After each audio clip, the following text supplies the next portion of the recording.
En primer lugar, la nutrición es involuntaria, o sea, ocurre ajeno a nuestra voluntad. Así nos alimentemos o no nos alimentemos, hay procesos relacionados con nutrición. Diferente de la alimentación sí obedece a la voluntad. Si yo quiero me alimento, si no quiero no me alimento. Y un tema muy importante es el ayuno. Ayuno se refiere a no ingerir alimentos.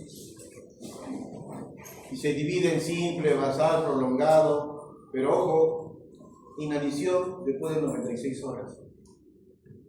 Eso es muy importante. Malnutrición es un estado que puede ser agudo, subagudo, crónico, pero aquí hay dos cosas. Malnutrición puede ser en exceso o en defecto. ¿Está bien? Desnutrición siempre es un déficit, ¿no? Y tiene sus consecuencias. Es para que se despierta.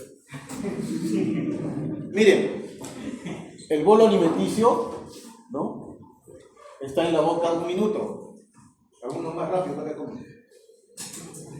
En el esófago es un pasaje nada más, 2-3 segundos.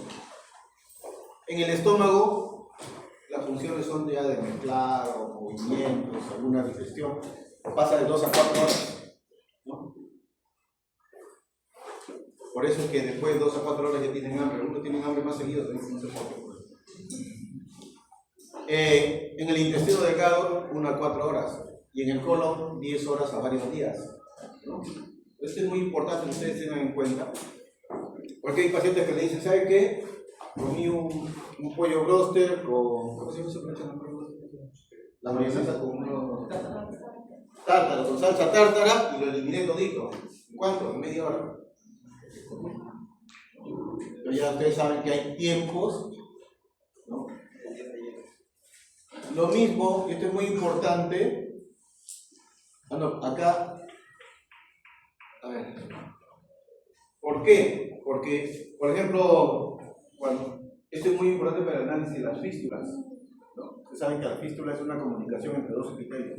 Entonces, generalmente las fístulas que más vemos nosotros son las fístulas entre el tubo digestivo y la piel, ¿no? Entonces, si ustedes tienen una fístula esofágica, le dan el líquido, inmediatamente sale. Incluso lo pueden reconocer. ¿Por qué es lo que pasa por el esófago? Pasa saliva. Entonces, ¿qué va a salir por la fístula? Saliva, ¿no es cierto? Si es en el estómago, ¿no?, ahí van a ver, demora generalmente media hora. Perdón, un segundito.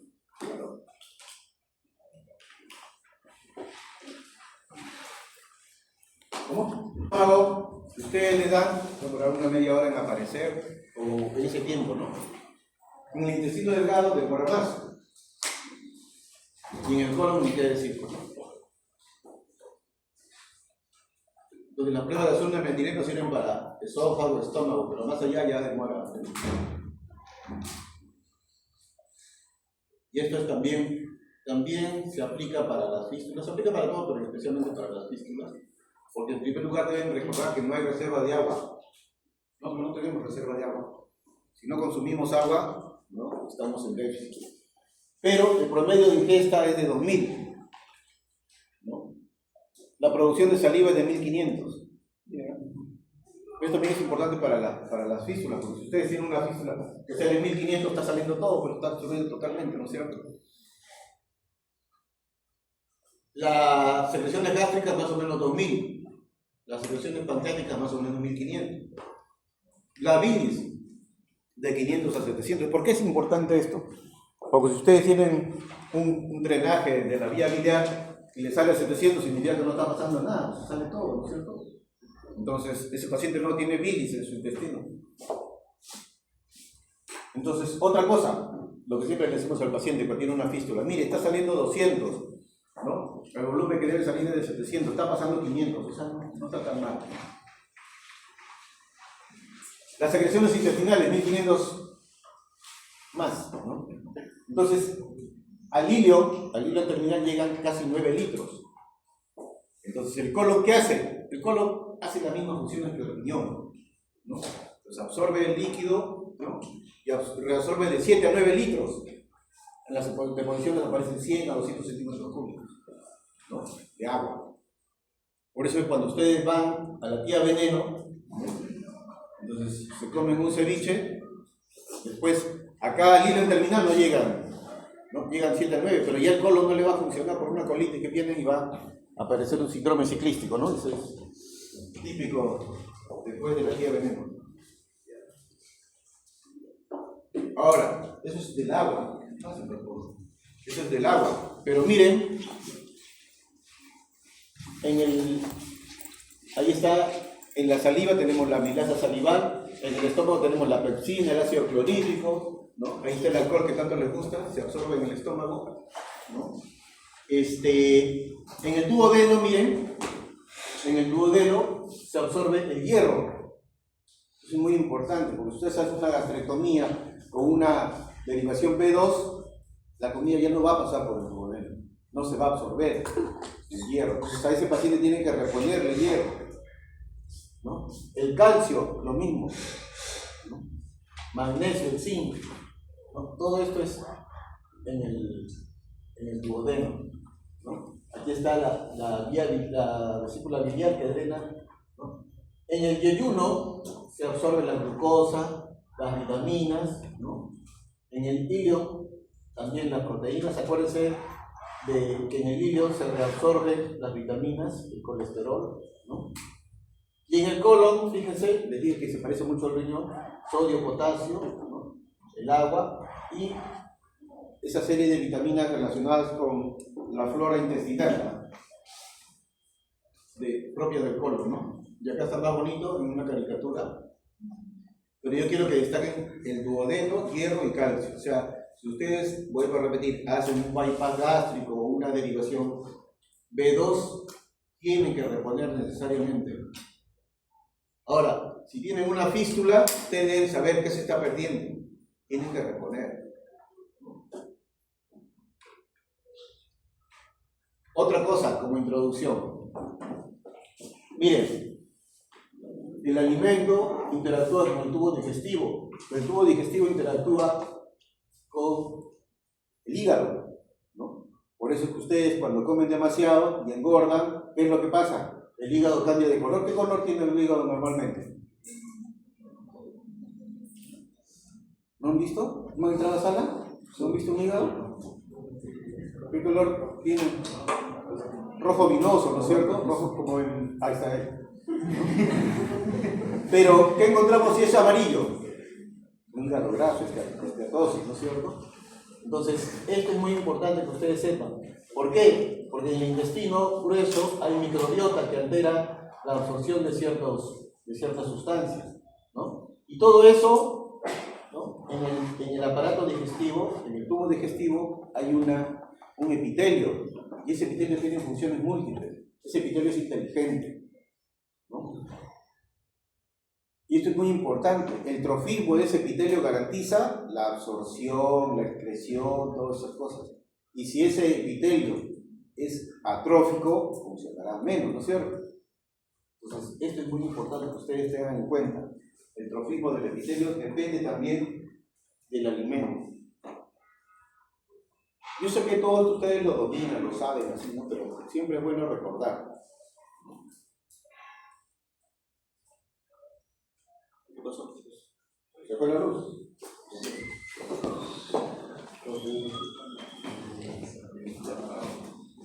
Ah, no, sí hay luz.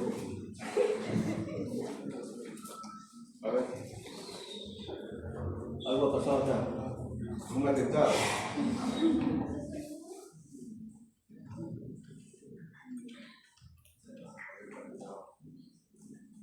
Pero está funcionando la computadora, ¿no? Yo soy el proyector. Se ha muerto el proyector. Bueno, ¿en qué me quedé? El nutriente. Ya, nutriente, ¿no es cierto? El primer nutriente, los carbohidratos. Son lo que más comen ustedes, ¿sí o no? El carbohidrato tiene una característica, es que es dulce, es rico. Por eso ustedes van comiendo chocolatito, caramelito, galletita. Cuando salen con su enamorada, le invitan una galletita. Entonces, el carbohidrato, ¿no? Su expresión final es la glucosa, la que llega a la sangre es la glucosa, ¿no es cierto? Entonces, ¿la glucosa qué cosa es? Es como la gasolina para el carro. ¿Ya? Pues sin glucosa no trabajamos. ¿Está bien? Es la gasolina. Entonces, ustedes, ¿acaso el carro lo hacen caminar con gasolina? Con gasolina, y si no le echan gasolina, ¿qué pasa con el carro? No camina, pues. No camina. Entonces, ustedes sin glucosa no piensan. ¿No es cierto? ¿No? Después que ustedes almuerzan, ¿qué pasa?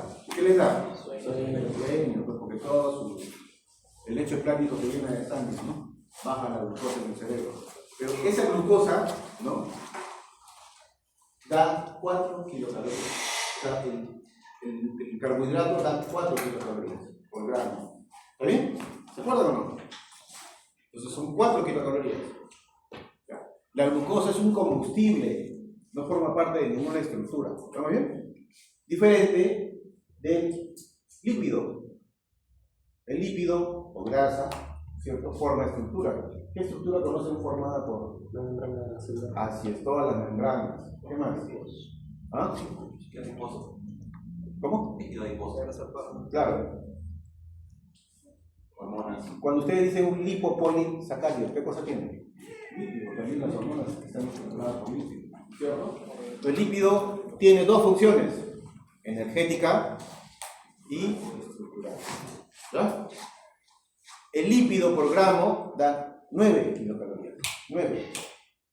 ¿No? O sea que en producción de calorías el lípido es el que más, ¿no es cierto?, nos da, pero el lípido es sabroso. Pues por eso es que la gente come menos cantidad de lípido, ¿no? Las proteínas son principalmente, ¿son combustibles? No, son estructurales. ¿Ya? Los demás tienen una función plástica. Y esa función de la proteína, un gramo de proteína de ¿cuántas kilocalorías da? 4. Entonces, pero se desconfiguró todo. Se fueron mis colorcitos. A ver, cierra. Vuelve a abrir. Ya está, volvieron. Ya.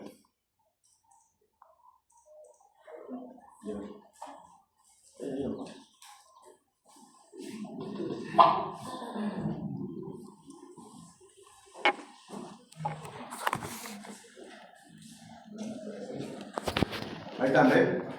Ahora, las vitaminas y minerales, ¿qué función tienen? Son catalizadoras. ¿Cierto? Pues ustedes saben que muchas cosas están catalizadas por calcio, otras cosas están catalizadas por vitaminas. Por eso se llaman reguladoras.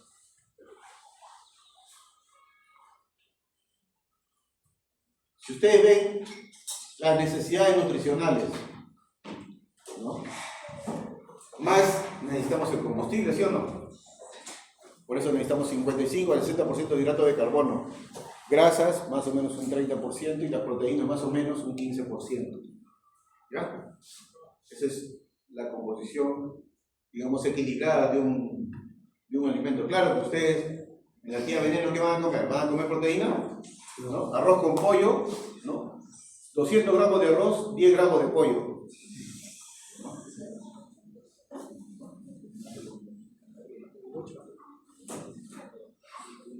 Entonces ya saben, esto ya hablamos, ¿no? Es un recuerdo, para que vean que yo me acuerdo. Todavía. Las proteínas, los lípidos.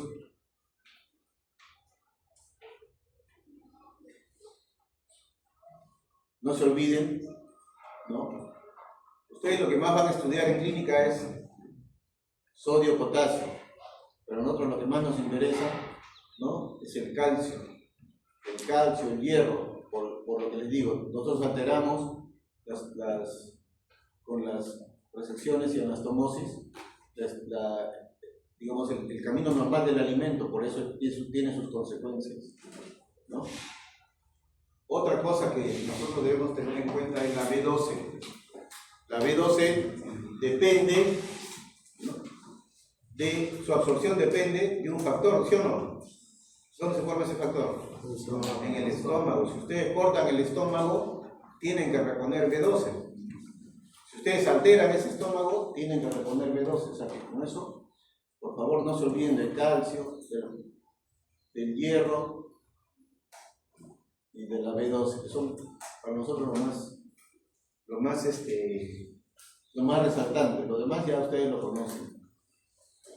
Hay una definición de ese autor que dice: el ser humano es una solución acuosa, o sea, nosotros somos pura agua, uno más que otro, por si acaso, ¿no? Contenida por su propia superficie corporal. ¿Por qué? ¿Por qué? ¿No? ¿Ustedes juegan fútbol, muchachos? Porque ahora ya no se sabe, ya uno pregunta, debe preguntar por qué. El otro día pregunté, ¿no? ¿Juegan fútbol? Ay, no, no dijo. Cada uno tiene su deporte. Entonces, ¿qué pasa? Porque yo sé que ustedes son unos jugadorazos. ¿Qué pasa cuando los patean? ¿Qué pasa con su tobillo? Cuando los patean en el tobillo. Sigo jugando, no veo. ¿Cómo? Sigo jugando. Bueno, está bien, sigue jugando, pero ¿qué pasa con el tobillo? ¿Qué pasa con el tobillo? ¿Por qué se hincha el tobillo? ¿Y qué cosa es el edema? Agua. Agua.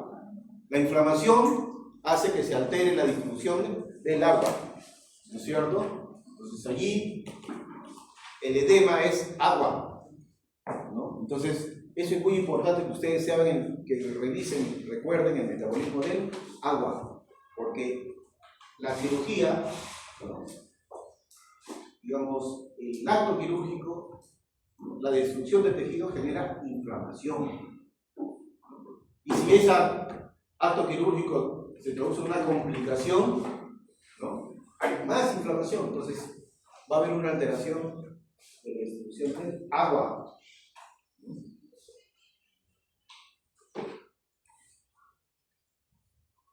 Entrando al tema, ya deben de ser removidos sus amplios, elásticos y profundos conocimientos de fisiología, de bioquímica, de nutrición. Cuando un paciente se relaciona con un servicio de salud, ¿por qué uno va a un servicio de salud? Por ejemplo, ¿por qué van al hospital? ¿Ah? ¿Porque se sienten mal, sí o no? ¿Ustedes han escuchado eso que dice enfermo que come? ¿Por qué creen que dicen eso? Cuando uno está enfermo, ¿tiene más hambre? Bueno, en la mayoría de las enfermedades, claro, porque hay algunas enfermedades que sí les da más hambre, pero en la mayoría de las enfermedades, ¿no? Y eso, por favor, quiero contarles algunas anécdotas, porque ya, como tantos años tengo dictando clase, ya a veces, por ejemplo, pongo algunos ejemplos de Argentina 78, ya ustedes ni saben qué es Argentina 78, era el mundial, ¿no?, que se hizo en este año. Bueno, pero ya. Por ejemplo, ¿qué es lo que pasa? Chicas, para ustedes va este consejo, porque yo me siento como un padre con ustedes, ¿no? ¿Qué es lo que pasa con la chica? El muchacho, como tiene varios canales, ¿no? Entonces, para no confundirse de nombre, porque eso es pena de muerte, dice, ¿no? Para no confundirse de nombre, a todas les dice gordita. ¿Ya? Así que cuando le digan gordita, no es porque ustedes sean gorditas. ¿Ya? Porque ¿qué pasa? La chica dice, le he dicho gordita. Entonces la chica agarra, se levanta de su cama, se pesa, ¿no?, en la balanza de su bañito.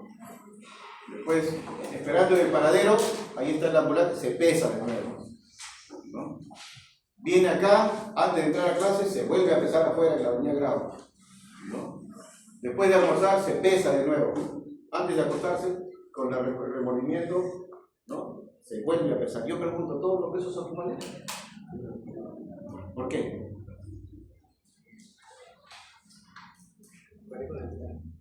Por supuesto, entonces nosotros tenemos que tomar un peso para, ¿no? Siempre es el primero de la mañana, con ayuda. ¿A dónde voy con esto? Que nuestra nutrición se altera por la enfermedad, ¿no? Cualquier tipo de enfermedad altera la nutrición. Por eso es que tenemos que siempre, con todos los pacientes, por favor, hacer una evaluación nutricional. Que no es nada del otro mundo. No es nada en otro mundo. Acá, en el servicio, nosotros tenemos ese aparatito, ¿no? Para evaluar el estado nutricional, pero no se necesitan de aparatitos, ¿no? ¿Por qué? Pues nosotros tenemos que ver dos cosas, hasta tres cosas. La primera, riesgo de desnutrición. El paciente cuando llega tiene, por su enfermedad, por los procedimientos, riesgo de caer en desnutrición. Porque, a ver, yo pregunto, en la desnutrición, ¿el paciente va a ir mejor o peor? ¿Cuál es la prioridad del paciente? Peor, pues, ¿no es cierto? Entonces el paciente tiene que estar bien nutrido para ser intervenido quirúrgicamente. Entonces, ¿qué es lo que pasa? El paciente, por ejemplo, ¿no? Miren, y yo les pregunto, ¿ustedes están, en qué sede están ustedes? Loaiza. ¿Ha revisado alguna historia? Por favor, revisen las historias y busquen el peso del paciente. Van a ver que no registran, ¿no? Porque antes, fíjense, en mi época, el interno escribía cualquier cantidad, ¿ya? El R1 escribía un poquito menos que el interno. El R2 escribía menos que el R1. El R3 escribía 10% de lo que escriben los demás. El asistente ya ni escribía. Pero hoy, todos son asistentes, ya no escriben en la historia, ¿no? O si no, les voy a contar una anécdota, por favor. Eso ha ocurrido siempre, pero ahora es más frecuente. Yo tenía una compañera que ha sido mi socia, he trabajado muchos años con ella, es anestesióloga, y ella, hay una ley que siempre cumplía, la ley del menor esfuerzo. Ella, más relajada que ella no existía, por eso que es anestesióloga. Entonces, ¿qué es lo que pasa? Ella escribía muy poquito. Entonces ella tenía una paciente senil, ¿no? Que decía, paciente LOTEP. ¿Se acuerdan qué significa LOTEP? Lucio, el cáncer. Paciente LOTEP, todos los días. Un día se complica y se muere la viejita, ¿no? Y pone en su evolución, paciente no LOTEP. Entonces, ¿qué es lo que pasa? Nosotros tenemos que reconocer el estado nutricional, ¿no? Y para eso, nosotros debemos saber cómo hacer una evaluación nutricional. Muy simple. Una de las cosas que tenemos que medir es el peso. Ya, por favor. Ahora, si ustedes van a la historia, díganle al interno o al paciente, ¿cuánto pesa la paciente? ¿No? Porque ¿para qué mido el peso? A ver, ustedes que son clínicos, ¿para qué me sirve el peso? ¿Para la terapéutica sirve el peso? Sí, ¿no es cierto? Para la diuresis, para saber cuánto debe ir un paciente, ¿no es cierto? Todo es por kilo de peso. Y si no lo pesan, ¿cómo no van a saber si el paciente está bien? O si la dosis que están usando está ya correcta, ¿no? Pero sin embargo, no le miden el peso.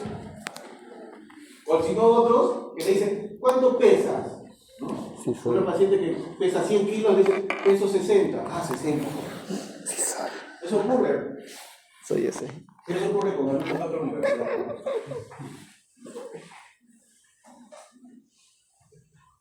Entonces, hay algunos parámetros que nosotros tenemos que tener en cuenta para medir el riesgo nutricional, ¿no? El riesgo de desnutrición. O, a través de nuestra evaluación, ver que el paciente tiene desnutrición. Entonces, tenemos que diferenciar esas dos cosas, el riesgo de nutrición y la desnutrición. ¿Ya?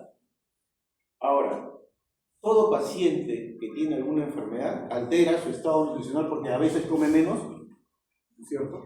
Por ejemplo, el paciente que tiene litiasis vesicular, ¿no? Ustedes le van a preguntar, ¿y su dieta es alta? Sí, ¿come chicharrón? No, ya no como chicharrón, porque cada vez que como chicharrón se me hincha la barriga, ¿no?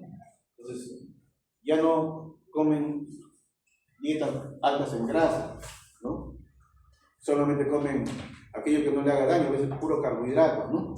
Entonces, la dieta se altera con la enfermedad. Y los síntomas gastrointestinales, distensión abdominal, diarrea, ¿no? Náuseas, vómitos, llevan a la alteración del estado nutricional. La severidad de la enfermedad, ¿no? Y ustedes, yo les he dicho, la inflamación aumenta las demandas nutricionales, ¿no? Entonces, ¿qué tenemos que tener? Medidas antropométricas. Ya les dije el peso. Otro es la talla. ¿cierto? Y ustedes también van a ver, así como hay con el peso, hay con la talla. Ahora, si no miden el peso en las historias, menos miden la talla, ¿no? Y lo que más hay es, ¿cuánto mides? 1,80 m, le ponen 1,60 m, mide 1,80 m, le ponen, ¿no? ¿La talla es importante para la terapéutica? Sí. Y especialmente los niñitos, la superficie corporal, ¿no? En base a la talla. Parámetros bioquímicos simples. Y los parámetros inmunológicos también van a ser simples, ahora van a aprender. Entonces, pero hay que diferenciar, como le digo, la determinación del riesgo o de la desnutrición así. En riesgo de desnutrición, el primer concepto, por favor, diferencien, ¿no? Riesgo de desnutrición que es desnutrición establecida o diagnosticada. ¿Por qué? Porque son preguntas de examen. Una vez casi me pegan, me acuerdo con los alumnos, ¿no? Doctor, la albúmina dice que para determinar el estado nutricional, ¿no? Y usted ha puesto que no es. No es. Pero yo he leído, a ver, trae tu. Y ahí ellos se confunden porque ahí decían, es un parámetro adecuado para evaluación del riesgo nutricional. ¿Cierto? Ya van a ver por qué. El paciente, ¿qué cosa es riesgo? A ver, ustedes que vienen, están llevando epidemiología, creo, ¿no? Ya, ustedes habían estudiado como 20 clases sobre riesgo. ¿Qué cosa es riesgo? Así es, la probabilidad de ocurrencia de un evento, ¿no es cierto? Les voy a contar una anécdota para que no se olviden, ¿ya? Hay un profesor de ahí de la sede del hospital, ¿no? Un día yo estaba evolucionando mi paciente, ¿no? Y veo que él estaba así, hablándole al oído a una alumna de enfermería que tendría 18 años, ¿no? Yo lo quedo mirando, ¿no? Y era la chica más guapa del grupo, yo lo quedo mirando. Y en eso llama por teléfono un error y dice, doctor, lo llama a su esposa. Y yo le digo, uy, qué vergüenza, una niñita. Y él me dice, no, me dice, te confunde. No, y además es pastor de la iglesia. Entonces, te estás confundiendo, me dice, ¿no? Digo, te estás metiendo en letra. No, me dice, no, le estoy predicando. Ah, le estás predicando, le digo. ¿Y por qué a la más bonita del grupo? Ah, porque ella está en mayor riesgo de pecado. ¿Ah? Entonces, utilizó adecuadamente la palabra riesgo, ¿no es cierto? Entonces, riesgo de desnutrición, ¿no? O sea, aquellos acontecimientos que llevan a mayor probabilidad de desnutrirse. ¿Ya?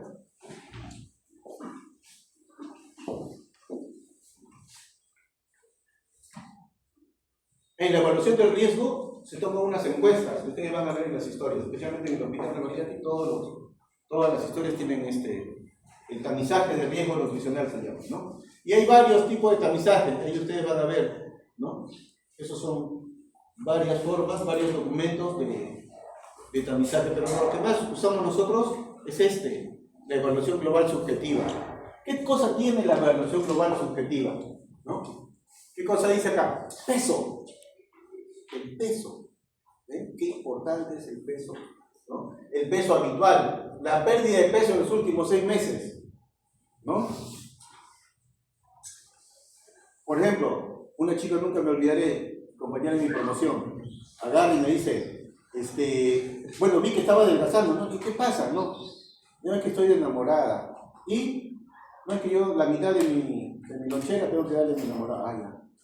Entonces entendí. Más así, por favor. Todavía existen esas chicas, ¿no? Ojalá. Como que ojalá.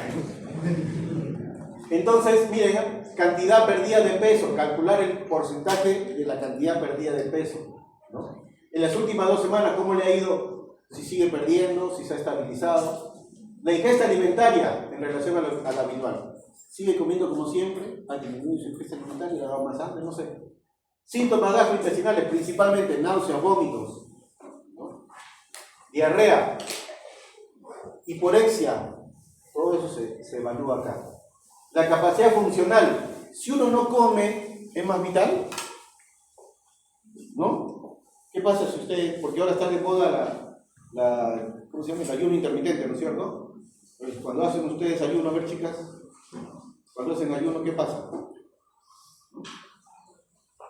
si no hay gasolina, ¿no es cierto?, el carro no va a andar adecuadamente. Entonces, la capacidad funcional. Pero ojo, para determinar la capacidad funcional no aplica si el paciente es músico, porque el paciente está sedado, ¿no es cierto?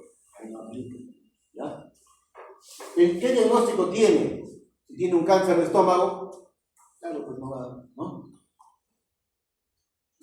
Ojo, el cáncer es una gran inflamación, entonces también tiene mayor demanda metabólica, ¿ya? Por eso que los pacientes adelgazan, entre otras causas, ¿no? Entonces, si ustedes hacen un examen físico breve, van a ver cuánto de grasa ha perdido, ¿no? Si tiene edema, ¿ven? Qué importante es el edema. El edema de estos pacientes, ¿por qué lo buscamos? Puede ser por la misma enfermedad o por algún grado de desnutrición, ¿sí o no? Entonces, esto tiene una puntuación que al final nos da el riesgo nutricional, el riesgo de nutrición. Cuando nosotros buscamos diagnosticar el estado nutricional, ¿no?, aplicamos, por ejemplo, la antropometría. Peso, talla. ¿Para qué sirve peso y talla? Ahora, lo más conocido, el índice de masa corporal, ¿no es cierto? El pliegue bicipital, la circunferencia del brazo, ¿ya? También hay otras circunferencias, ¿ya? El perímetro abdominal, de la cadera, etc., ¿no? Pero estos son los básicos para... Ahí está la circunferencia del brazo, cuando es normal, cuando la depresión de masa muscular es leve, moderada o severa, ¿ya? El pliegue bicipital, esto va a quedar con ustedes. El índice de masa corporal, miren, le voy a dar un aproximado, ¿ya? Menos de 20, bajo peso. No decimos de nutrición, ¿eh? Es una pregunta de examen también. Bajo peso, ¿no? El índice de masa corporal no mide estado nutricional, ¿ya? Bajo peso. De 20 a 25 es lo normal, ¿ya? De 25 a 30, sobrepeso, ¿no? De 30 a 35, perdón, más de 30 ya es obesidad, ¿ya? ¿Estamos? Entonces, todos queremos estar entre 20 y 25, ¿sí o no? Hacemos todos nuestros esfuerzos, ¿no? Salen a correr 6 de la mañana, ¿no? O a veces salen a correr en la noche. Una vez un paciente me dijo, ¿sale a correr todo el día en la noche? No, todos me trataron. No, mira, la violencia tiene sus consecuencias. Más de 30 es obesidad, pero la obesidad a su vez se subdivide de 30 a 35 en leve, de 35 a 40 moderada, y más de 40 grave o severa, o mórbida. Y más de 50 se llama superobeso, superobesidad, ¿ya?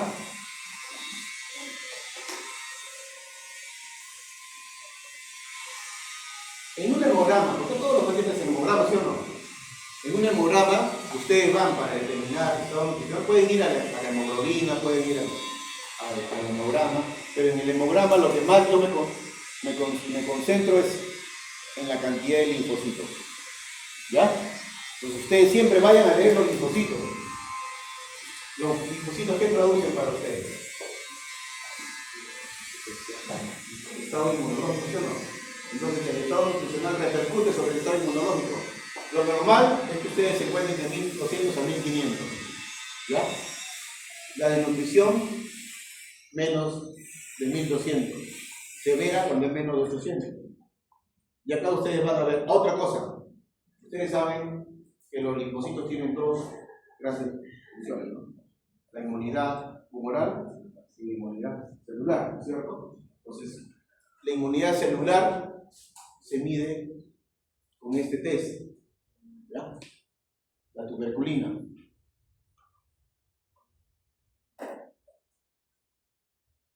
Y la creatinina talla.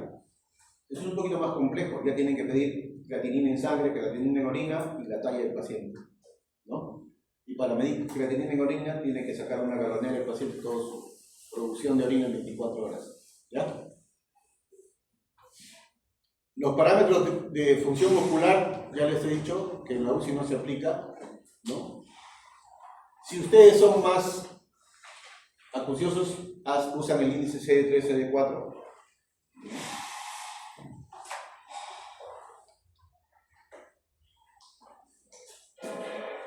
Miren acá. Albúmina. ¿Qué cosa es la albúmina?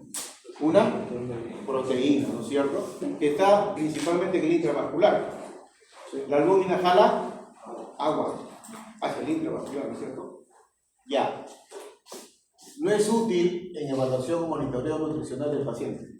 Está clarito ahí. No es útil. ¿Para qué es útil? Es un indicador de riesgo nutricional. ¿Por qué? Porque su vida media es de 20 a 21 días. Entonces no van a esperar para diagnosticar nutrición 20 a 21 días, ¿no es cierto? Entonces, ustedes ya saben que no determina estado nutricional la albúmina. Es un factor de riesgo nutricional, ¿no? Su pool corporal es abundante, por eso que nosotros siempre medimos la albúmina, ¿no? Entonces, si la albúmina jala agua, si mi albúmina está baja, ¿qué voy a tener? Edema. ¿Cierto? Edema. Cuando ustedes aplican nutriente, ¿no?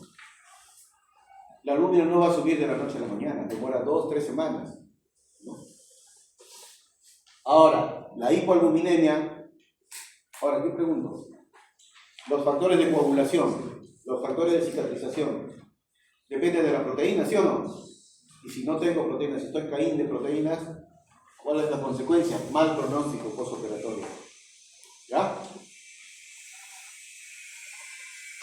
Como jala agua al intravascular, fíjense acá, el factor de mayor influencia de la albúmina en pacientes es el nivel de escape transcapilar al intersticio. ¿Qué cosa? Traducción, edema. ¿Ya? Edema. En un paciente gran quemado, shock séptico, siempre va a haber edema. ¿Por qué? ¿No? Porque el nivel de escape al intersticio es mayor. Entonces, mientras más edema, ¿no? Menos albúmina.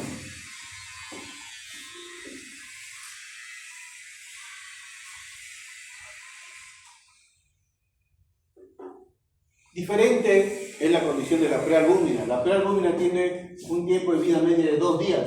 Yo lo puedo monitorear semanalmente, los cambios van a ser más rápidos. Por lo tanto, ¿no? Este sí me sirve de monitoreo nutricional.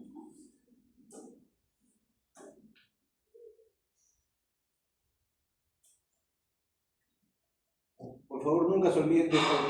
Le voy a explicar una cosa. Agua. ¿Cuánto de agua debo indicar en un paciente? A ver, usted, señorita. ¿Cuánto de agua se indica en un paciente? ¿En base a qué indica agua en un paciente? Ya, el peso. Ya. Estaba divisando, pero ya, ¿cierto? El peso. ¿No? Entonces, por kilo de peso, ¿cuánto de agua le va a aplicar?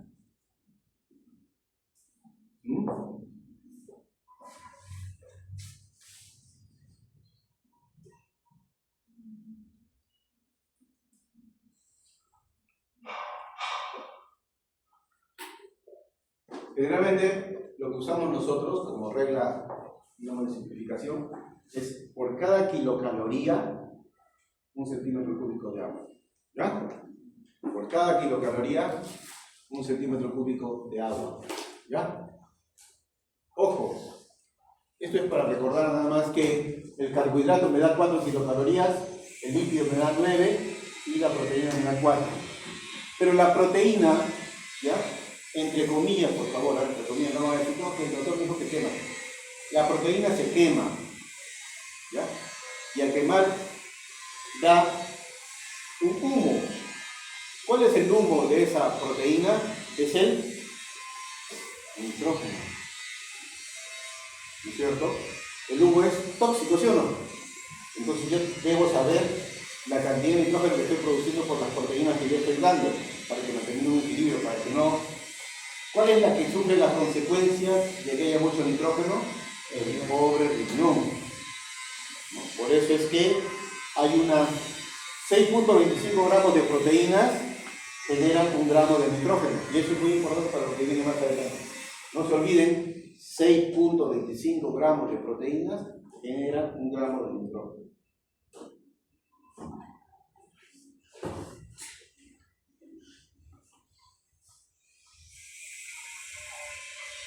Entonces, ¿no? Miren las calorías. De 20 a 30 kilocalorías por kilo de peso. Igual que agua. Igual que agua. ¿Ya? De proteínas, 1 gramo por kilo de peso en promedio. ¿Ya? De carbohidratos, 2 gramos. Grasas, 2 gramos. Pero, ojo, en estado hipercalórico, este es el estado basal. Para cualquiera de ustedes que están en buen estado general de hidratación y nutrición, yo les voy a recitar, ¿no?, esas consideraciones de calorías.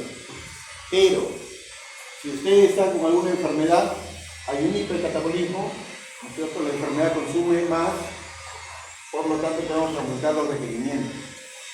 ¿Ya? Miren ahí, esto es lo que les decía, hay que vigilar el nitrógeno que producen las proteínas, porque el nitrógeno es tóxico.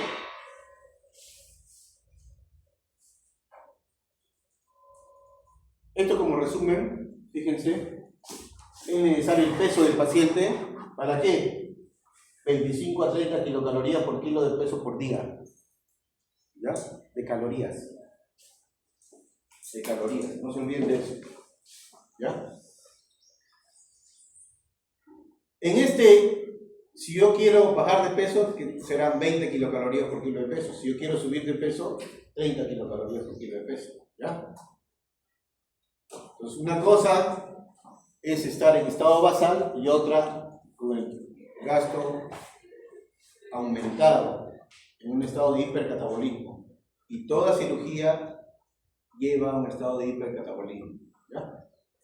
Ahora, los requerimientos de calorías se pueden medir con estas fórmulas, pero ¿para qué les voy a complicar la vida? Esta es mi necesidad calórica. ¿Ya? Ahora, esto es ya cuando está en problemas el paciente. Miren, la cirugía lleva a una necesidad calórica, un incremento leve. Si tiene una fístula digestiva, si tiene malnutrición, si tiene una cirugía electiva. Pero si tiene sepsis, pancreatitis, o una gran cirugía por un cáncer, o una gran enfermedad médica subyacente, aumenta. Y, por supuesto, el mayor requerimiento, si es un gran quemado, un shock séptico, si está en UCI, requiere mayor cantidad de proteínas. Pero siempre manteniendo el equilibrio que les digo, ¿no? Recordando que, ¿ya?, 1 gramo de nitrógeno es el humo que genera 6.25 gramos de proteína, por favor. ¿Ya? Y la proteína, mientras más catabólico esté el paciente, más proteína necesita. ¿Por qué? ¿Qué pasa cuando uno está caído de proteínas? ¿Qué pasa?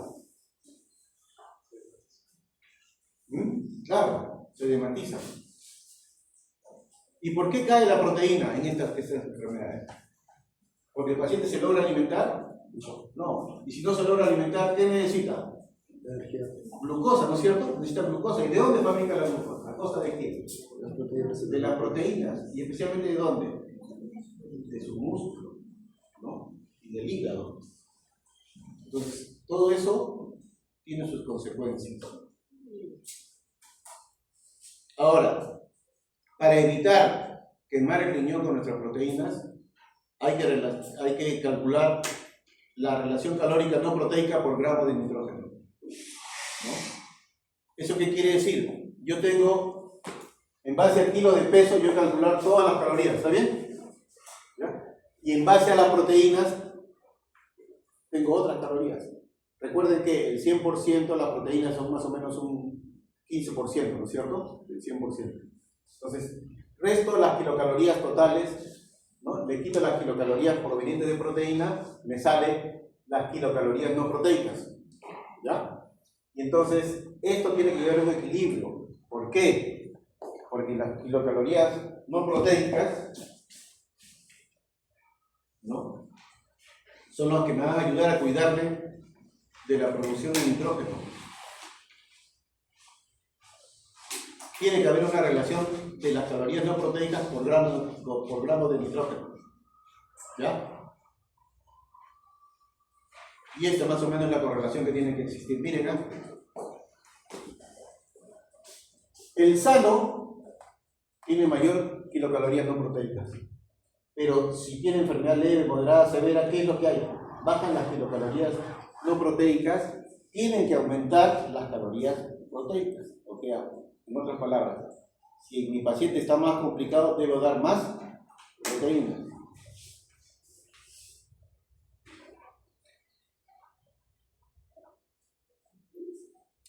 El paciente quirúrgico, ¿no?,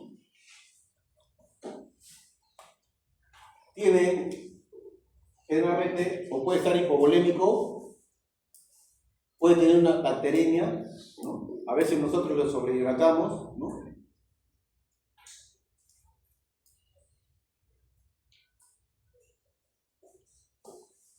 Si la nutrición es pobre, o sea, si está mal nutricionalmente el paciente, los resultados no van a ser buenos. ¿Ya? Eso tiene que tenerlo muy claro. O sea, sabiendo eso, hay mucha gente que desdeña el conocimiento de nutrición, ¿no? Por eso nadie quiere entrar a esta clase, me la dieron a mí. Un dato muy importante. Por cada gramo de hipoalbuminemia, la mortalidad postoperatoria se estima que aumenta en 30%. ¿No?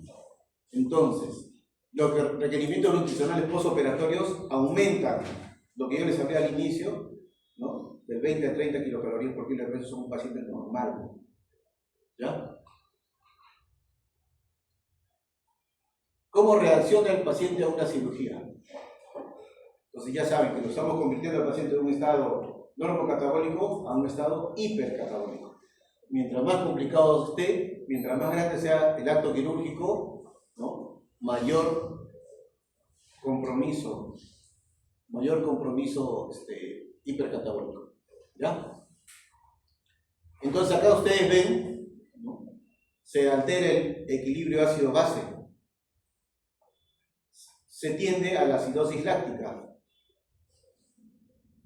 Y es muy importante dar una fluidoterapia. Pero la fluidoterapia tienen que darla en base a esa equivalencia de 1 kilocaloría, 1 centímetro cúbico de agua, ¿cierto? O sea, si ustedes calculan, por ejemplo, vamos a dar 30 kilocalorías por kilo de peso, ¿está bien? Ya. ¿Cuánto pesa usted? ¿Cuánto? 75. 75 por 30, ¿cuánto saldría? Por la regla del 30. ¿Ah? 2.250, ¿no? Sale 2.250, tengo que darle 2.250 kilocalorías y 2.250 centímetros cúbicos de agua. ¿Ya? En promedio, nosotros damos más o menos 1.800 a 2.000 centímetros cúbicos, pero es basado en el peso promedio de 60 kilos. Claro que 60 kilos ya no es el peso promedio en tu población, ¿no?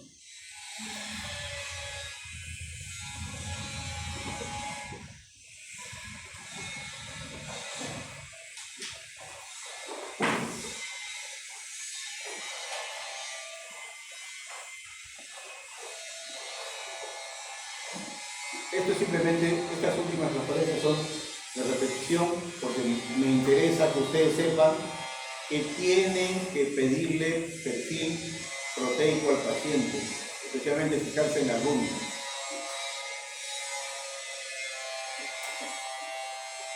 ¿Qué pasa en el postoperatorio de un paciente? ¿Qué pasa con la glucosa? ¿Ah? ¿Qué pasa con la glucosa? En el recién operado estoy hablando. La cirugía, todo tipo de cirugía trae como consecuencia la insulinoresistencia. ¿Ya? La complicación, o sea, si un paciente está en shock séptico, está gran quemado, trae consigo mayor resistencia a la insulina. O sea, si se induce un estado de diabetes, la glucosa se eleva. ¿Ya?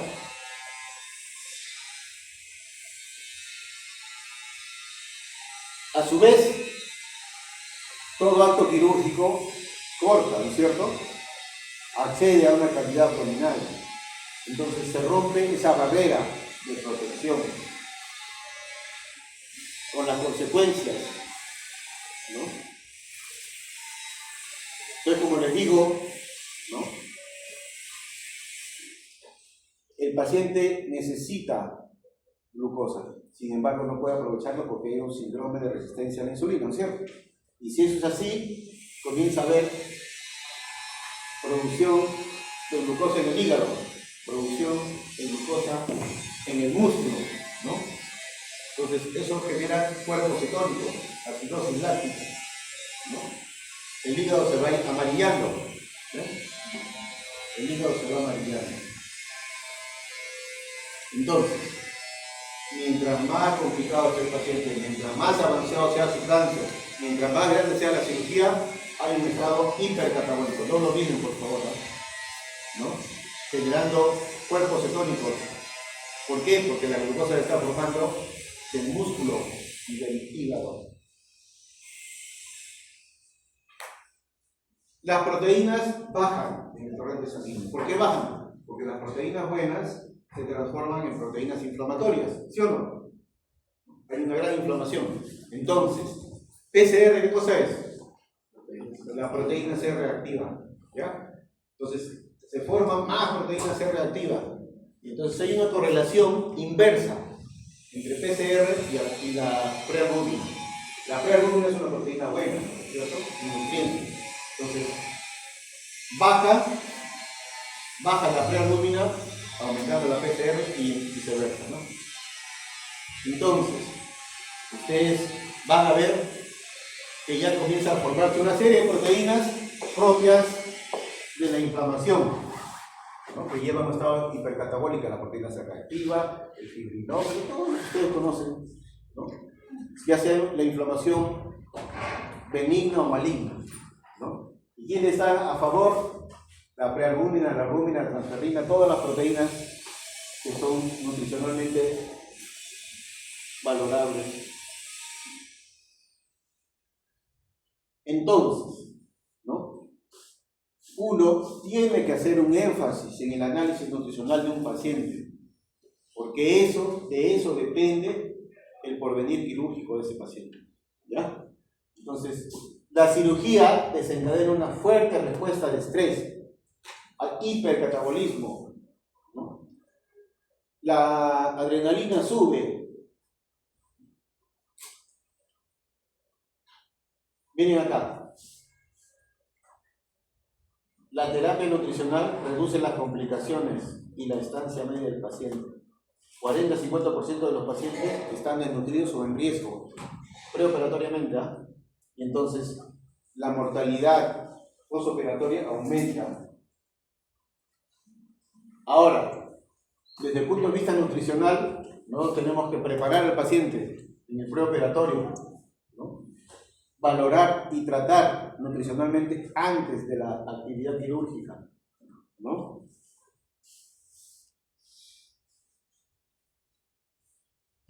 Hay que valorar qué riesgo de desnutrición tiene el paciente. Y si el paciente no está con un buen estado nutricional, podemos posponer la cirugía si es factible, si no es una cirugía de emergencia, ¿no? Entonces tenemos que dar soporte nutricional, un tratamiento, ¿no? Ahora, si el paciente está en alto riesgo, tenemos que alimentarlo, tenemos que darle soporte nutricional. Ya vamos a ver de qué se trata. En el postoperatorio, ¿no? El postoperatorio es un gran estado inflamatorio, gran estado de hipercatabolismo. Por lo tanto, yo tengo que, y esto es un cambio, porque por ejemplo cuando yo hacía la residencia, una colestectomía tenía como una semana sin comer, una gastrectomía 7-10 días sin comer. Eso ya cambió por completo. Hoy comienzo temprano de la vía oral, ¿ya? Si yo no puedo nutrir a un paciente, o sea, si el paciente no se puede alimentar por sí mismo durante una semana, debo dar tratamiento nutricional, ¿ya? que se llama terapia nutricional. O sea, son nutrientes, pero a la vez son fármacos. O sea, no es como que tengo que darle preventivamente o para que engorde, como alguna vez dijo alguien, ¿no? No. La terapia nutricional son nutrientes y también son fármacos. Por lo tanto, ¿un fármaco tiene reacciones adversas o no? Sí, entonces hay que tener mucho cuidado cuando uno aplica un nutriente. ¿Ya?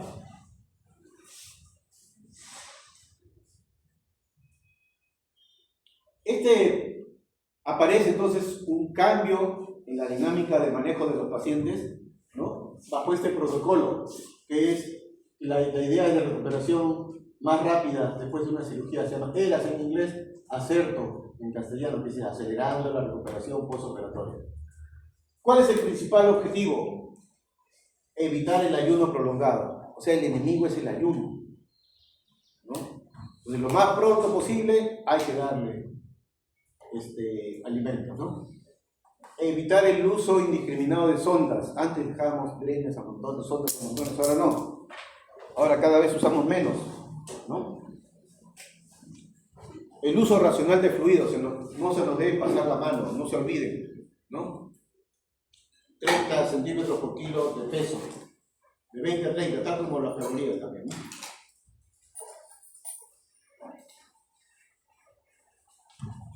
Ustedes van a ver en las indicaciones, ¿no? Esto significa NPO, nada por vía oral. Salen de sala en NPO, ¿sí o no? En la terapéutica lo primero que indican ustedes es la dieta. Si es lo primero que van a indicar, es lo que más deben dominar. La dieta, la nutrición. Entonces, el primer día, NPO. ¿Por qué? Porque puede el paciente vomitar, ¿no es cierto? El intestino ha sido suturado recientemente, ¿no? Entonces, generalmente, por ejemplo, en colestectomía que no ha tocado el intestino, ¿no? Abrimos la vía oral en 6 horas. ¿Cómo empezamos la vía oral? Con líquidos transparentes, líquidos claros, le llaman ahí, ¿no? Porque eso vamos a ver cómo, si tolera líquidos claros, ya después le doy, yo siempre le digo a los pacientes, hoy día va a tomar agüita o Gatorade, ¿no? Mañana, si tolera bien hoy día, mañana le invito a desayuno, ¿no? Esa es la idea. Ya les dije, si en el postoperatorio el paciente va a tener un ayuno más de 7 días, requiere soporte nutricional. ¿Ya?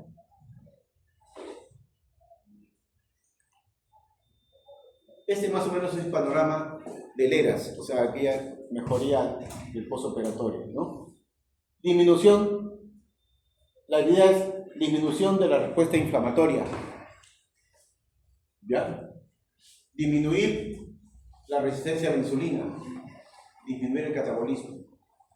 Ese es el objetivo. ¿Cómo? Utilizando cirugía mínimamente invasiva. Por eso que ahora nosotros todo casi lo operamos con la laparoscopía. Raramente operamos una cirugía abierta, ¿no? Preservar la función gastrointestinal, evitar la sobrecarga hídrica. Por eso ustedes tienen que pesar al paciente, para que no se les pase la mano a la hora de hidratar, ¿no? Si el paciente vemos que no va a comer en una semana, empezar nutrición enteral temprana, ¿no? Otra cosa, el paciente antes estaba una semana echado, casi sin moverse, hoy no, se levanta y camina, como Lázaro, se levanta y camina lo antes posible, ¿no? Movilización temprana y alta precoz. Es decir, el paciente, métase esto en la cabeza. En 1910 se crearon los hospitales como los vemos ahora, ¿ya? Antes los hospitales eran un sitio donde la gente iba a morir. ¿No he escuchado hablar del Hospital de la Buena Muerte? Aquí en Lima, porque sí, ¿no? La mayoría de gente vivía la enfermedad en su casa. Entonces, de ahí ya se vio que los hospitales podían ofrecer mayor posibilidad de que se recupere en su, digamos, a la vida diaria, ¿no? Entonces, ¿qué es lo que pasa? Pero ahora estamos al otro lado. El factor hospitalización es factor de riesgo de de complicación y muerte.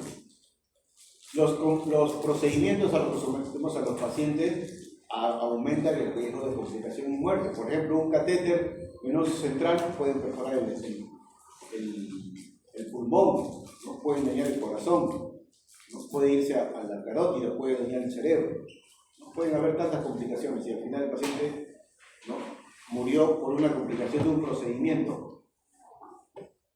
También, ¿por qué ustedes? ¿Quién es de rebeldía? Levante la mano. ¿No han venido?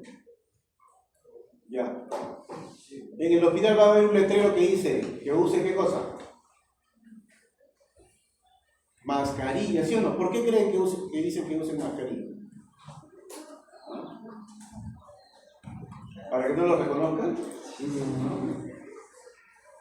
No. ¿Por qué? Porque en el hospital el paciente puede contraer neumonía intrahospitalaria y la neumonía intrahospitalaria tiene alta probabilidad de muerte.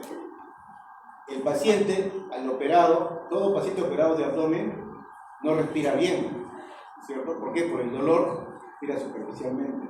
Y si tiene náusea, vómito, puede aspirarse. La aspiración también es alta probabilidad de muerte. Entonces, en otras palabras, el hospital también, por ser, ¿no?, el hospital, por ser hospital, irroga un aumento de la probabilidad de enfermar o morir.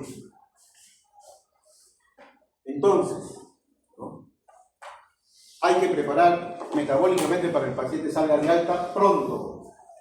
El alta tiene que ser precoz, ¿no?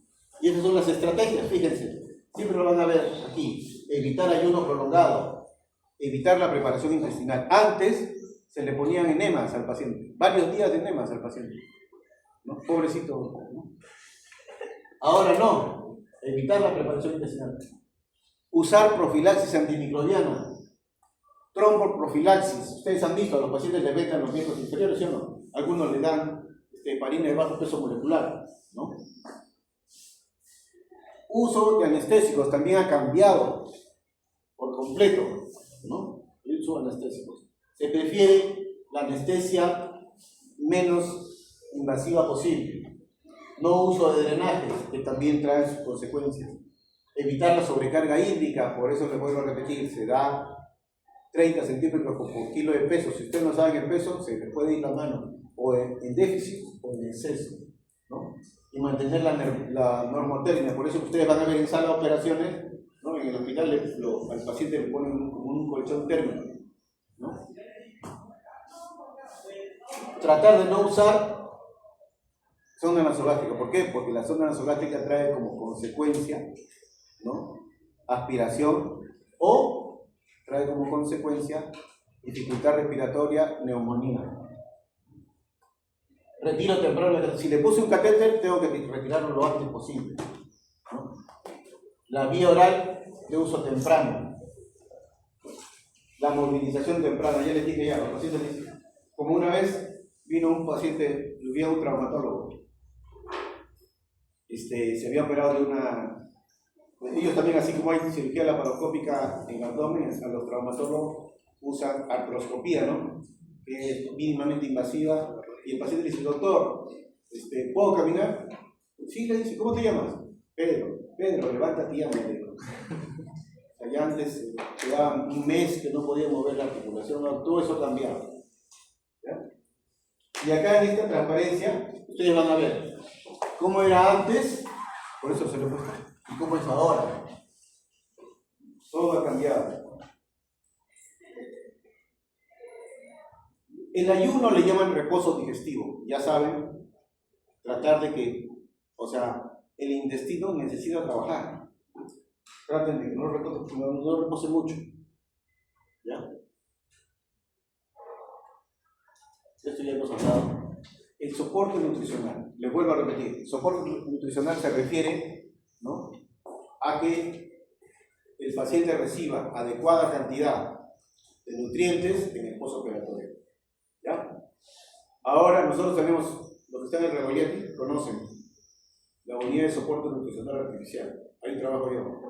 Bueno, ahorita no estoy trabajando, ¿no?, pero acá trabajo la mitad de mi tiempo. más conocido en el mundo del habla como USMA, Unidad de Soporte Nutricional. Entonces, les vuelvo a repetir que nosotros indicamos un nutriente en soporte nutricional, ese nutriente es un fármaco, así que hay que tener mucho cuidado, ¿ya? Este nutriente puede ser aplicado por vía oral, enteral o parenteral, ¿no es cierto? Oral se usa la boca, enteral se usa un acceso al aparato digestivo y parenteral se usa el acceso venoso, ¿ya? Vuelvo a repetir, si un paciente no va a recibir nutrientes por 5 a 7 días, póngale soporte nutricional, ¿ya? Muchos creen de que el soporte nutricional busca engordar al paciente. Le vuelvo a repetir que no, es falso. Nosotros, por ejemplo, los pacientes con cáncer gástrico, nosotros le damos soporte nutricional 7 a 10 días preoperatorios, pero no es para engordarlo, es por ese motivo. Es mejora la inmunología del paciente, la respuesta al estrés, ¿ya? Eso disminuye las complicaciones, mejora la evolución. Entonces, como les digo, el soporte nutricional podemos darle suplementos, ¿no? Ustedes conocen los suplementos que salen en la propaganda, ¿no? Ensure, ¿qué otro le llaman? Hay Glucerna, todos son suplementos que pueden usarse, ¿no? Otro es la nutrición enteral, que usa sondas para acceder al tubo digestivo, y la nutrición parenteral, que usa catéteres, que va directamente al acceso vascular. Ahora, el soporte nutricional es enteral o parenteral. ¿Estamos? Enteral. Hay un principio. Bueno, les voy a contar, mis anécdotas ya tienen años, ya, así que puedo estar desfasado en el tiempo. Pero antes los muchachos, por ejemplo, cuando uno conocía a una chica, ¿no? Le preguntaba, ¿cómo te llamas? ¿No es cierto? ¿Cómo te llamas? ¿Cuántos años tienes? ¿Cuál es tu teléfono? Un día le pregunté a un muchacho hace poco nomás, ¿qué es lo primero que le preguntas a una chica cuando la conoces? He hecho última regla, doctor. ¿Cómo han cambiado los tiempos? Pero convencían a las chicas con una frase fisiológica, decía, lo que no se usa, se atrofia. ¿No? Entonces, ¿por qué les comento esto? Porque miren, si ustedes, ese paciente, no recibió nutrientes por vía oral durante buen tiempo, o sea, dejó de comer, ¿qué pasa con su vellosidad intestinal? Se aplana. Y si se aplana, ¿absorberá adecuadamente los nutrientes? No. Entonces ustedes le pueden dar cualquier cantidad de proteínas por vía oral y no va a absorber. Miren, esto es lo normal, ¿ya?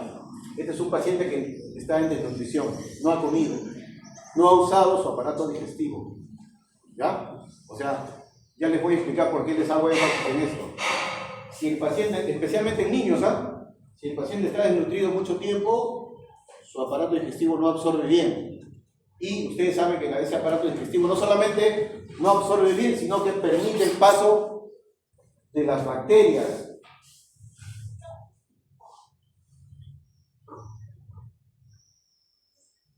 Entonces, esta es la alimentación básica nutricional. Si el paciente está bien, le dan su alimento normal, ¿no? Si tiene alguna situación especial, le adaptan, ¿no? Por ejemplo, si es diabético, no carbohidratos, ¿no es cierto? Pero ya se necesita tratamiento, y aquí ustedes usan la nutrición enteral o parenteral, ¿ya?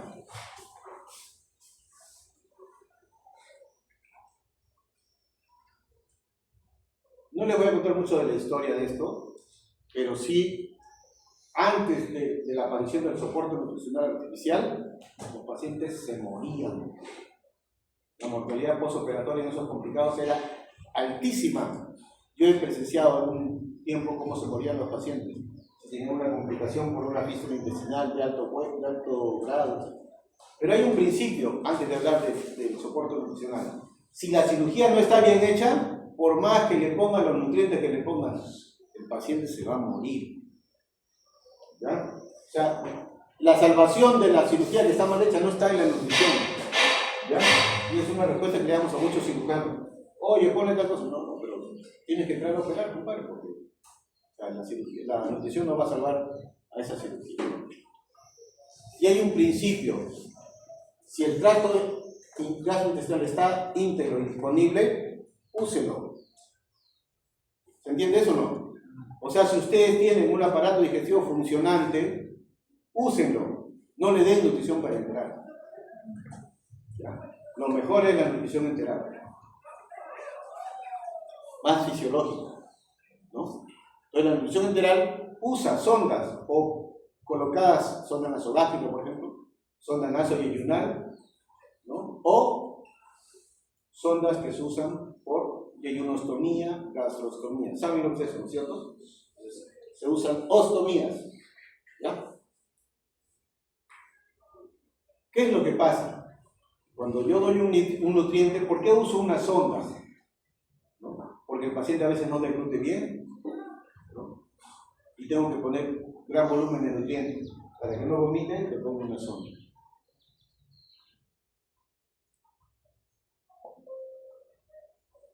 Hay suplementos por vía oral, ¿ves? Esto ya les he dicho, el yogur, eso que venden o sale en la propaganda, ¿no?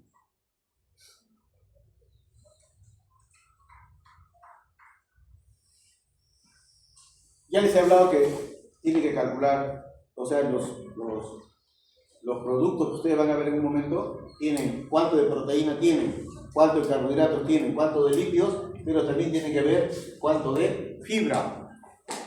¿Ya? La fibra es muy importante en la fórmula ahora. Entonces los nutrientes enterales se clasifican en, ¿ya? Hey, miren acá, por favor. Esta es pregunta de examen. Yo pregunto, a ver, si mi paciente, ¿no?, tiene problemas de absorción intestinal. Ustedes saben que, por ejemplo, una proteína, ¿ya? Todo esto es el corazón de un nutriente, se basa en la proteína. Una proteína, ¿ya? ¿Qué cosa es una proteína? ¿Qué cosa es una proteína? ¿Cuál es la estructura de la proteína? La proteína es un montón de aminoácidos, ¿cierto? Un montón de aminoácidos. Y entonces, si mi paciente no absorbe bien, tiene un síndrome de mala absorción, le daré aminoácidos, o sea, las elementales o monoméricas. ¿Está bien? La proteína completa será polimérica. ¿Está bien? Y en intermedio, las semi-elementales o oligoméricas. ¿Ya? Entonces, si el síndrome de mala absorción es severo, entonces le daré la monomérica. Si el síndrome de mala absorción es moderado, le daré la oligomérica. Y si no hay síndrome de mala absorción, la polimérica. ¿Y por qué hablo de un síndrome de mala absorción? Porque las vellosidades se han aplanado. ¿Está bien? Entonces, hay polimérica, oligomérica o elemental o monomérica. ¿Ya? Esta es la clasificación de nutriente enteral. Aparte, van a ver algunos especiales o modulares. Los modulares son lo que han visto ustedes, lo está tomando el paciente, ¿no? Que son módulos proteicos, ¿no? O sea, mayor concentración proteica para que el paciente pueda mantenerse, ¿no? Esto es un mantenimiento, para que estén en su casa. Especiales, sí, hay especiales. Por ejemplo, hay nutriente para paciente con insuficiencia renal. El paciente con insuficiencia renal no va a absorber igual ni tampoco tiene requerimientos igual que un paciente normal, ¿no es cierto? ¿Cuál es la mayor restricción de un paciente renal? ¿Ah? ¿Cuál? La sal, pero el nutriente, digo, nutriente. Las proteínas, ¿sí o no? ¿Por qué? Yo les dije ya, la proteína quema y sale ¿qué cosa? Nitrógeno, y el nitrógeno se va y le saca la mugre al riñón, ¿sí o no? Entonces, por eso que hay nutriente para insuficiencia renal, para insuficiencia hepática, para los problemas pulmonares, ¿no? Entonces ustedes van a ver pulmocare, ¿no? Nepro. Los modulares son para cualquier paciente, ¿ya? Pero no se olviden que el nutriente enteral es polimérico, oligomérico o monomérico, ¿ya? Entonces acá ustedes ven, acá están, no es propaganda, pero esos son acá está lo que le dan a cualquier paciente, su ensure. Ustedes van a ver propaganda de ensure, ¿no?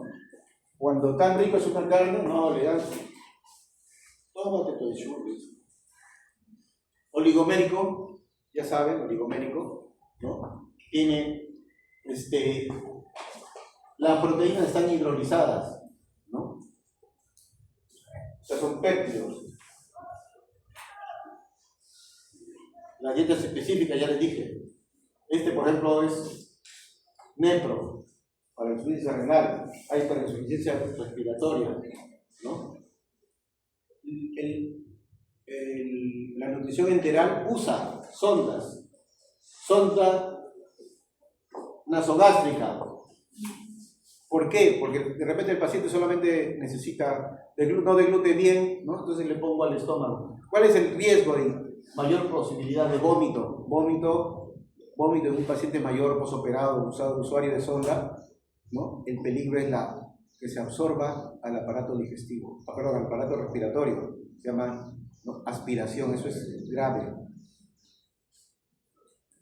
Pero acá tengo que poner por eso poco volumen, ¿ya? Sonda nasoyeyunal. La sonda nasoyeyunal, ¿para qué nos sirve? La sonda nasoyeyunal siempre la ponemos en el yeyuno, en la primera porción del yeyuno. O sea, vemos que la sonda haya atravesado el ángulo de Trace. Mi sonda tiene que haber pasado el ángulo de Trace. ¿Y por qué tiene que pasar? Porque va a resistir 1500 a 2000 centímetros cúbicos, ¿no? Pues son más seguros porque ahí se evita el vómito. Gastrostomía, estos son con sondas, pero si no le ponemos sondas, o también, ojo, para evitar estas complicaciones respiratorias, ¿no? Si el paciente va a estar mucho tiempo, ¿no?, con el nutriente, entonces tengo que hacer una ostomía, o una gastrostomía, o una yeyunostomía. ¿Vamos? ¿Ya?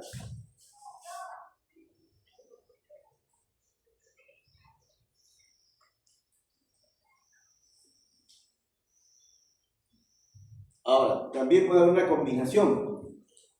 Yo puedo usar una sonda, una gastrostomía, y por ahí pasar una sonda al yeyuno, ¿no?, para evitar la vía respiratoria. Ya les dije, hay sonda nasogástrica, sonda nasoyeyunal, gastrostomía y yeyunostomía. Estos son los principales productos que usamos, ¿ya? Este es oligomérico, este es polimérico, ¿ya? Si yo le doy a un paciente que tiene mala absorción polimérico, va a irse en diarrea, ¿ya? Porque no lo va a absorber. Y eso trae complicaciones graves. Pulmocare para pacientes con insuficiencia respiratoria, ¿no? Nepro para insuficiencia renal. Es bajo en proteínas, ¿cierto?, para proteger el riñón. Ahora, el nutriente enteral se coloca por una sonda, ¿no?, y se coloca con una bolsa en que puede estar el nutriente. Y este aparato es muy importante. Desde la aparición de este aparato han disminuido las complicaciones, ¿no?, que es, o sea, así como pasar un gotero, se puede regular en horas, ¿no? Es una bomba de infusión. Miren, esta paciente tenía muchas complicaciones. Le pusieron una sonda de yeyunostomía, se le nutrió y ahí está en su casa. Esta paciente, de no haber el soporte nutricional, estaría muerta. Esta es una sonda nasoyeyunal, ¿no?, que me llegó del lechero, ¿eh? Fíjense, esófago, ¿está bien? Estómago, ¿está bien? Duodeno, yeyuno. Pasó el ángulo de Trace. ¿Ven? O ya puedo dispararle el nutriente. ¿Ven? Ya les dije cuáles son las ventajas de una sonda nasogástrica, cuáles son las ventajas de una sonda nasoyeyunal. Este es un paciente, yo siempre la cuento. Esto me pasó hace como 20 años. Yo operé a un paciente, este pacientito de una gastrectomía total. Y el pacientito evolucionó favorablemente, estaba programado de alta, ¿no? Entonces, las altas se dan, ya los pacientes salen después de mediodía en el hospital y en la mañana ya la habíamos dado de alta, todo contento, el paciente estaba comiendo, ¿no? Y en eso el hijo viene y me dice, doctor, mi papá está saliendo por el tren, un líquido medio amarillento. Ah, no se preocupe, yo entendí que era celoso, no pasa nada, digo, así nada, se va de alta, ¿no? Ay, ya, bueno. Al rato viene y dice, doctor, ¿y es normal que salga arrocito por ahí? ¿Arroz? Entonces ya me fui a mirar, tenía una fístula, había fistulizado el paciente. Entonces, inmediatamente, si es una gastrectomía total, fístula, ¿no? Tuve que ponerle su sonda nasoyunal. Acá está la sonda nasoyunal, que es bien flexible, ¿no? Se coloca detrás de la oreja una fijación para que el paciente no le incomode y ahí recibe todos los nutrientes, la cantidad de nutrientes, ¿no? Esta es una situación completamente diferente. Esta es una bolsa, la bomba de nutrición, va hacia un catéter. Es la nutrición parenteral. Aquí están los aminoácidos, ¿ya? Aquí están los carbohidratos. Entonces, el nutriente va a una gran vena. ¿Por qué? Porque estas soluciones son hiperosmolares. ¿Se entiende? Son de alto peso molecular. Si yo lo pongo en una vena periférica, quema la vena. Entonces se pone por eso con un catéter venoso central que llegue a la aurícula.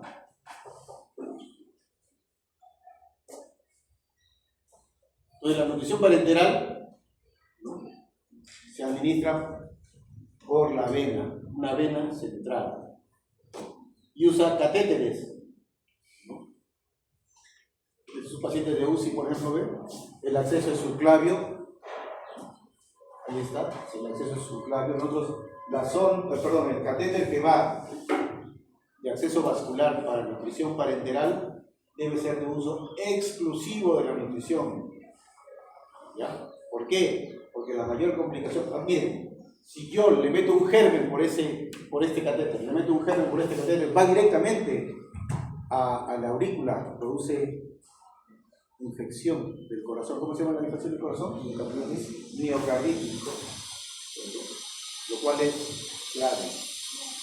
Muchos pacientes mueren por estas infecciones de catéter, por catéter de vena. Miren, acá hay una cirugía grande, el paciente está en UCI y tiene su catéter venoso central para aplicación de la nutrición parenteral. Ahora, últimamente, esta es una pelea que yo siempre tengo con las enfermeras, ¿no? Las enfermeras han logrado que les aprueben el acceso periférico de un catéter venoso central. O sea, ellos lo ponen como cualquiera, ponen de acá, ponen el catéter, calculan hasta acá y ponen por ahí el nutriente. ¿Ves? Dice catéter central, ¿ves? Por el acceso venoso. El acceso es periférico, ¿no? Dice USNA, que es Unidad de Soporte Nutricional Artificial. ¿Qué dice ahí? No tocar, para evitar la infección. ¿Cuál es la dificultad de esto? Que le hemos encontrado que hacen, como ahí tiene mucho trayecto en lo venoso, ¿no?, hacen trombosis.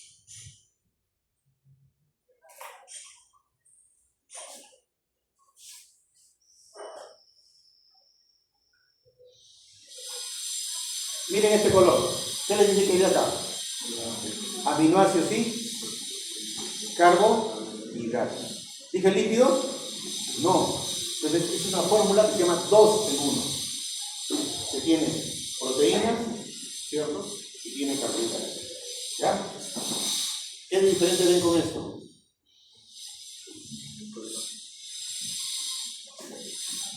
¿Qué color es este? Es lípido. ¿Ya?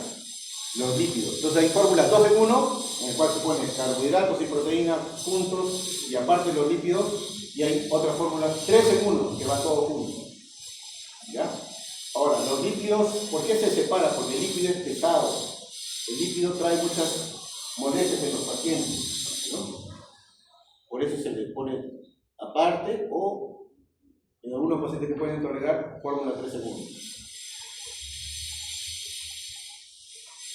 ¿Cuál es la contraindicación de la nutrición parenteral? La inestabilidad hemodinámica. O sea, si el paciente no puede mantener presión, si el paciente no puede estar con una presión, unas funciones vitales adecuadas, o sea, una inestabilidad hemodinámica, no debe recibir nutrición parenteral, porque la nutrición parenteral puede aumentar esa inestabilidad. ¿Ya? Otra forma, si el paciente, ya saben ustedes, si el intestino funciona, úselo.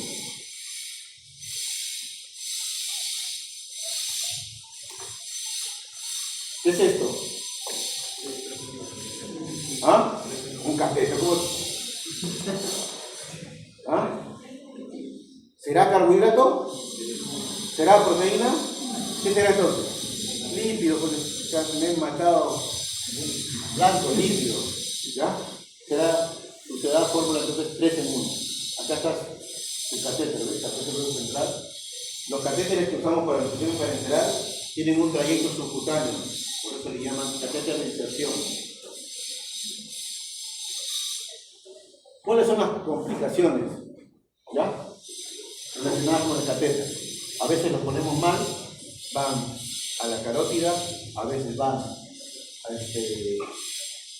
a otros vasos sanguíneos, mecánicas, a veces la obstrucción, infecciosa, ya les he dicho, sepsis por catéter, metabólico, porque a veces le ponemos carbohidratos y el paciente no lo maneja bien, ¿no? Y cuando no colocamos ese equilibrio que les dije entre las proteínas, ¿se acuerdan? Las calorías proteicas y no proteicas, ¿qué pasa?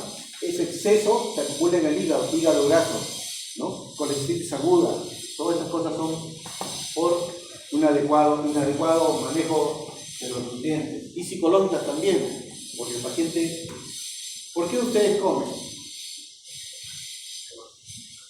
Por ejemplo, ustedes van a la cafetería y ahí hay un menú, ¿no es cierto? Hay varios platos, ¿sí o no? ¿Y qué hacen ustedes con esos platos? ¿Ah? Eligen uno, ¿no es cierto? ¿Por qué? Porque, por ejemplo, a uno les gusta la cebolla, a otros no les gusta la cebolla, a uno les gusta el hígado, a otros no les gusta el hígado. La comida tiene un componente de estabilidad emocional, les gusta o no les gusta, ¿no? Entonces, a algunos les gusta la palta, ¿no? A otros les gusta el palteado, no sé, pero tiene un componente psicológico porque el paciente no come, no prueba sabores, ¿cierto? Entonces es muy importante que ustedes tengan en cuenta. Ahora, ustedes han visto las bolsas, ¿no es cierto? Ya, cuando se empezó la nutrición parenteral, esa era la forma de aplicarlo. Había una bolsa con aminoácidos, un frasco de suero con aminoácidos, otro frasco de suero con dextrosa, ¿no es cierto? Y le poníamos aparte los líquidos. ¿Cuál era la consecuencia? Mayor posibilidad de trombosis, mayor posibilidad de complicaciones, mayor posibilidad de sepsis, porque había que manipular mucho para lograr darle el nutriente, ¿no?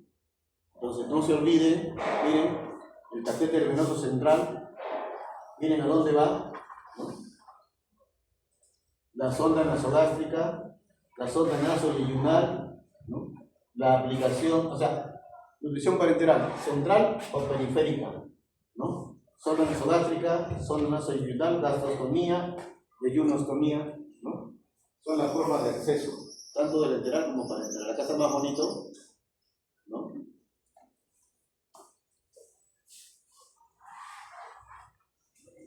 Catéter venoso central, miren, ahí está la sabrícula, la inserción periférica, sonda nasogástrica, gastrostomía, yeyunostomía y también la sonda nasoyeyunal, la que va después del ángulo de Trex. ¿Qué es lo que pasa? Paciente con mucho tiempo de desnutrición, ustedes lo encuentran y dicen, este le va a poner su nutriente, le pongo todo el nutriente.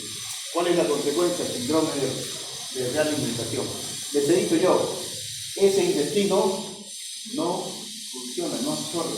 Entonces, si ustedes dan mucha cantidad de nutrientes, porque es lo que requiere el paciente, ¿Cuánto pesa? 60 kilos. ¿Cuánto le voy a dar de calorías? 30. 1800. Entonces, dale, le pone, así te fallece. ¿Por qué? Porque se va en diarrea, no se descompensa, ¿no? Entonces, tiene sus consecuencias metabólicas. Por eso es que ustedes tienen que tener mucho cuidado para el inicio del soporte nutricional. Siempre se empieza con menos dosis de la que va a recibir. ¿Ya? ¿Por qué? Otra cosa. El aplanamiento de las vellosidades tiene que ver también porque no se usa, se atrofia, ¿no? Y también porque nosotros estamos con hipercatabolismo, se consumen las proteínas, también se aplanan, por falta de proteínas. Entonces, por eso que nosotros tenemos que corregir las anomalías antes de iniciar el soporte nutricional. Tenemos que ir estimulando, poco a poco, empezando a nutrir. No por muchos nutrientes vamos a salvar al paciente, ¿no? Y acá miren bien. Si yo le doy inadecuadamente el nutriente, va a ser hiperglicemia, ¿no? Va a alterar la función respiratoria, es una tragedia.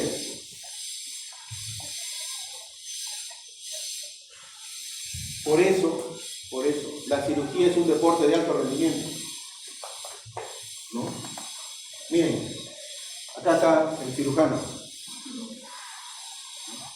acá está el paciente, ¿no? Acá está la familia del cirujano, ¿no? Acá están los abogados, ¿no? Porque yo les voy a poner una anécdota. Un colega mío estaba trabajando en una clínica, estaba operando él, y le dice: doctor, ha llegado una fascitis necrotizante. Ay, ya. Sí, una fascitis necrotizante glútea. Ya. Entonces, termino de operar y va, ¿no? Pero como se habían pasado muchas horas operando, se fueron a comer y después fue a ver al paciente, ¿no? Entonces, ¿por qué tenía fascitis necrotizante el paciente? Porque le habían puesto un inyectable en una farmacia. ¿Está bien? Entonces, seguramente no se lavó la mano, estornudó, no sé, o lamió la aguja, no sé qué pasó, pero una infección severa, ¿no es cierto? Entonces, entró a operar después de 4 horas que el paciente estuvo en la clínica, operó todo, pero ya la cosa estaba muy avanzada, la presión estaba muy galopante, el paciente falleció. ¿Y aquí lo sancionaron? Al colega. ¿Y la que puso la inyección? Bien, gracias, ¿no? Porque aquí tenía que llevar para la que le puso la inyección, la que le metió la infección, ¿no? Y el paciente, ¿cuánto se va a demorar en venir? No, pero acá los que más se benefician de todo es el abogado. Entonces nosotros, los cirujanos, tenemos que saber tratar con un paciente, tratar con el entorno del paciente, tratar con el equipo de salud que va a... porque un cirujano no opera solo, trabaja en equipo, ¿cierto? Y ahora últimamente con los abogados. Bien, espero que las cosas se les hayan quedado claras, así como está quedada esta lámina, ¿cierto? Porque miren, ¿por qué se ríen? Esta lámina es una guía china de tratamiento quirúrgico de la diabetes. Ustedes saben que la diabetes tiene tratamiento quirúrgico, ¿no? Antes eso era chino, o sea, nosotros, dicho sea de paso, somos uno de los primeros en el Perú que operaron diabetes, ¿no? Cuando quise operar diabetes, la gente, los endocrinólogos, me llevaron al paredón todo, pero ahora ya todo el mundo opera diabetes. Los jóvenes ya operan un montón, ¿no? Muy bien, muchachos, gracias. Cualquier pregunta, por favor. ¿Alguna pregunta?